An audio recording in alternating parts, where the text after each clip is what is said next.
Hello, I am Jackie, and you are listening to Jackie Teaches English. This podcast is designed to help English learners improve their listening skills, gain new vocabulary, and learn more about the English-speaking world. Want to read along with the audio? Go to JackieTeachesEnglish.com, where you will find a transcript of this episode.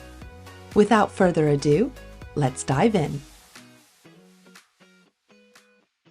As the days get shorter and nights close in, there is an otherworldly feeling in the air. Spiders are spinning their webs, and carved pumpkins appear about the neighborhood. There is no mistaking it, it is nearly Halloween. To celebrate this spooky season, I'm here to explore the history and fun traditions of this dark and scary autumn holiday with you. Are you ready? Not too scared? Well, if you dare, let's begin.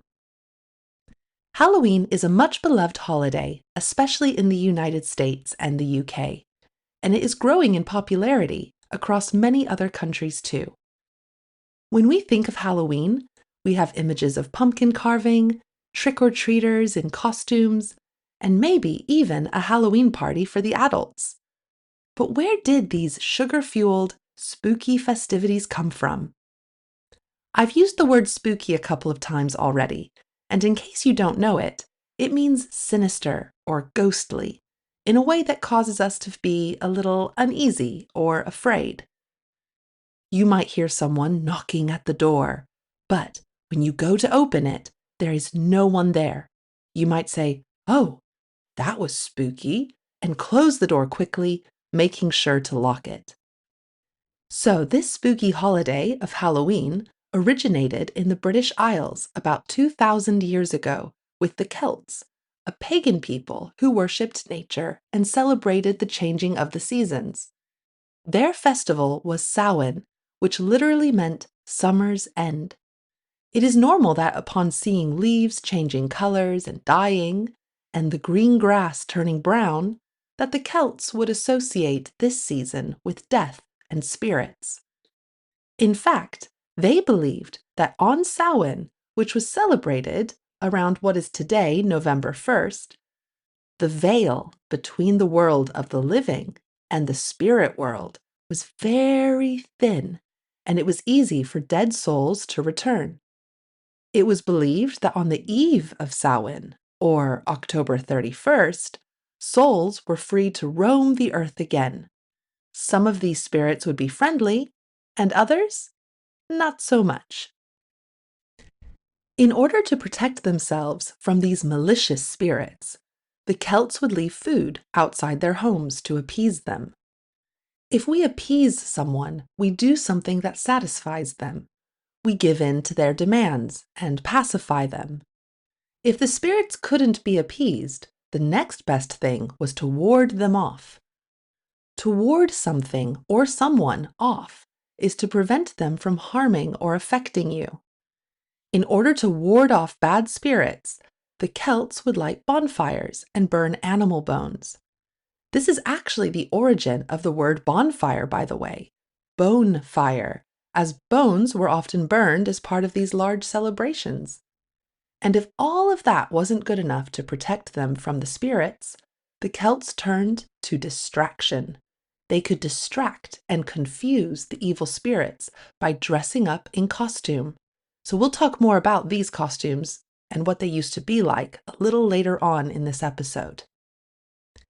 As with most traditions, other cultures get mixed in. When the Romans conquered much of Europe, they brought Christianity with them. The Christian festival All Saints replaced the pagan tradition of Samhain. The name eventually evolved to All Hallows Eve, and we ended up with our modern name today, Halloween. So now that we understand the origins of this holiday, let's dive in deeper and explore the various traditions and activities associated with the 31st of October. We've already mentioned the tradition of dressing up in a costume. Nowadays, you can really dress up as anything, from celebrities to movie characters. One year, my husband even dressed up as me. When his friends asked him why, he said he couldn't think of anything scarier. To be fair, he actually fit pretty well into one of my dresses and possibly wore it even better than me. But I digress. I digress means I've moved away from the main topic of conversation. It's a great way to get your conversation back on track if you feel like you've become distracted or off topic. So, back in Celtic times, as you now know, they took this business of spirits very seriously. One big fear was that they had had a spat or an argument with someone who later died, and they were afraid that that spirit would come back to haunt them. One way to confuse this spirit was to dress up like them. People would make masks out of animal skins and antlers to distract any ill-intending spirits and avoid anyone who had a score to settle. By the way, to settle a score is an idiom that means to take revenge on someone for something they did in the past. Nowadays, we are less worried about spirits who have a score to settle with us and instead choose any sort of costume. But I'm thinking it's time to bring back the antlers. Who's with me? Of course, the next big tradition of Halloween is going trick-or-treating. This is where groups of children, dressed up in costume, go house to house, knocking on doors and shouting, "Trick or treat!" The neighbor at the door is expected to give the children candy. That's the treat, with the idea that if they don't give the treat, they will get a trick. Nowadays, we tell our children not to take candy from strangers, so where on earth did this tradition of going to strangers' houses and taking food from them begin? Let's go back to medieval Britain, where the tradition of souling first became a thing. On All Souls' Day, which was celebrated around the 2nd of November, groups of poor children would go to rich people's houses and beg for money, apples, or special cakes known as soul cakes. What did these rich people get in return? Well, the poor children promised to pray for the family's dead relatives for them. Back in the medieval times, when people were very worried about souls going to hell or being trapped in purgatory, I guess they were happy to have as many people praying for their deceased family members as possible. So this was perhaps a pretty good deal. Later on, a tradition called guising would take the place of souling. You might see some similarity between the word guising and disguise, right? Guising saw groups of children, again, going door to door, but this time dressed up in disguise, or in a costume.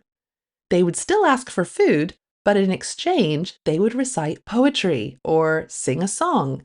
In fact, this is still something common in Scotland nowadays. Apparently, my Scottish brother-in-law went door to door as a kid, playing his recorder. I think I would have given him more sweets to make him stop and go away, and perhaps this was his strategy. Souling evolved into guising, and guising eventually evolved into what we now know as trick-or-treating, with a strong emphasis on trick.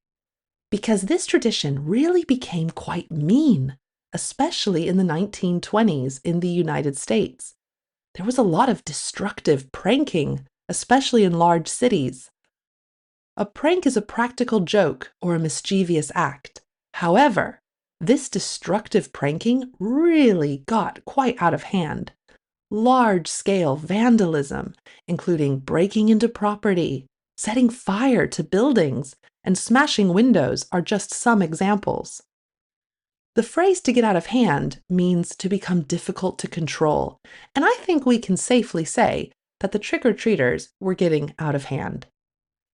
Luckily, or unluckily, this out-of-hand trick-or-treating was put to an end during World War II, when sugar was rationed and hard to come by. If something is hard to come by, that simply means it's hard to obtain or get. No sugar, no candy. No candy? No point trick-or-treating. After World War II, trick-or-treating was repopularized in the 1950s, but was rebranded as a family-friendly, child-centered tradition. Parents typically accompany their children trick-or-treating, and it really is now seen as a safe and fun activity, minus the tricks. And that brings me to the last tradition I want to share with you, carving jack-o'-lanterns. Is it really Halloween without these iconic pumpkins with carved faces? The tradition first came about because the geysers needed some form of light as they walked house to house.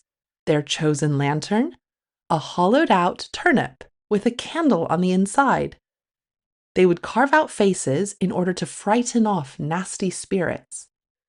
In Irish myth, there is one spirit in particular that you have to watch out for, a spirit called Jack, or Stingy Jack. Stingy is the opposite of generous. If you are stingy, you don't like giving away money or presents. According to legend, this stingy Jack is doomed to roam the earth at night as a consequence of a deal he made with the devil. To light his path, he carries a turnip with burning coal inside. And that's how we got the name Jack-o'-lantern. You'd be forgiven for thinking, wait a minute here, I've never seen a carved turnip outside people's houses. True, I'm not saying that they don't exist, but they are certainly less common, mostly because they are extremely difficult to carve. When large numbers of Irish, English, and Scottish immigrants came to America in the 19th century, they first discovered pumpkins, which originated on that continent. They quickly found out that they were easier to grow and, most importantly, easier to carve. And now we have the tradition of carving pumpkins and placing them outside our doors as a way to invite trick-or-treaters to stop by our house and knock on the door for candy.